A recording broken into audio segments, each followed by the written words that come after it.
সীমান্তে বাংলাদেশি হত্যা বন্ধ ও ফেলানিসহ সকল হত্যার বিচারের দাবিতে কুড়িগ্রামের কলেজ মোড় থেকে শুরু হচ্ছে লং মার্চ।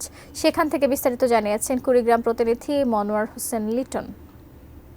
জাতীয় নাগরিক কমিটি এবং সেই সঙ্গে বৈষম্য বিরোধী ছাত্র আন্দোলন আজকে কুড়িগ্রামের এই কলেজ মোড় থেকে কিছুক্ষণের মধ্যে কিন্তু লং মার্চ করবে ফেলানির বাড়ি উদ্দেশ্যে। আমরা জানি 2011 সালের 7 জানুয়ারি গুলির আঘাতে নিহত হয়। দীর্ঘ 4 ঘন্টা কিন্তু কাটাতারি বেড়ার সঙ্গে আটকে ছিল ফেলানির লাশ। এই ঘটনায় গোটা বাংলাদেশ সহ গোটা বিশ্বে প্রতিবাদের ঝড় ওঠে। ফেলানির পরিবার সেই হত্যাকাণ্ডের আর বিচার পায়নি। বাংলাদেশে আজকে কিন্তু বৈষম্য ছাত্র আন্দোলন এবং সেই সঙ্গে জাতীয় নাগরিক কমিটি এই যে লং মার্চ করছে, এই লং মার্চে কিন্তু 4টি পথসভা কিন্তু তারা করবে। কুড়িগ্রামের যে 4 জায়গায় পথসভা তারা করবে সেটি হচ্ছে পাটিশরীতে করবে, তারা কুমোরপুরে করবে, নাগেশ্বরী করবে এবং ব্যাপারীহাটে করবে।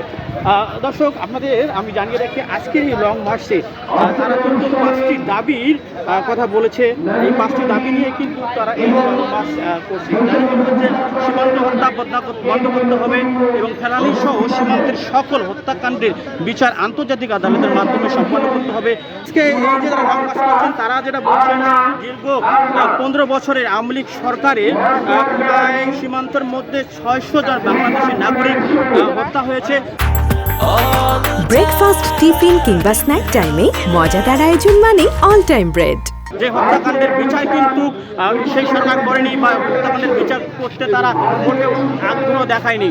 সেসব বিচার হত্যাকাণ্ডের যাতে বিচার হয় এবং সেই সঙ্গে সেই হত্যাকাণ্ডের জন্য বিচার আন্তর্জাতিক আদালতের মাধ্যমে হয়, সেই দাবিগুলি কিন্তু তারা আজকে এই লং মার্চে করবেন। এই ছিল আমার হাতে আজকের লং মার্চের সর্বশেষ খবর।